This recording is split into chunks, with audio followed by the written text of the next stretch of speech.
ගල් කැටයම් කලාව කියන එක අපේ ඇඟෙන් වෙන දෙයක්.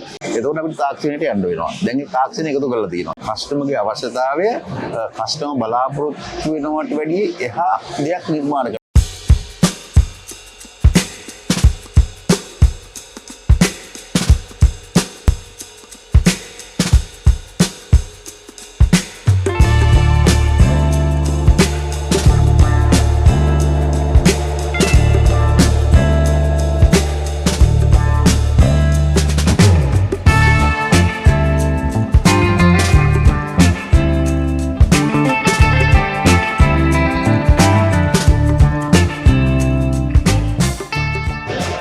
සර්ගේ එක්සිබිෂන් එක්ස්පීරියන්ස් එක කොහොමද?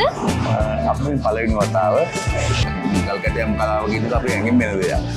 ඒ හින්දා දැන් ඉන්න නූතන පරම්පරාවට අපිට අනුරාධපුර පොළොන්නරු යුගයේ තිබිච්ච නිර්මාණ වගේ නිර්මාණ තවත් අපිට කරන්න පුළුවන් අය තවම මේ ඉන්නවා කියන එක පෙන්වන්න අවශ්‍යතාවයක් තිබුණා. ඒ දෙන්න නෑ තවත් මේක ඉන්නවා. එහෙම කරන්න පුළුවන් අය ඉන්නවා. කියන එක අසර දෙන්න තමයි මේ එක්සිබිෂන් එකට එන්න මූලික පරමාර්ථය වෙන්නේ. දැන් අද ඇවිල්ලා ගෙට ගන්න පුළුවන් විදිහ තමයි යන්නේ.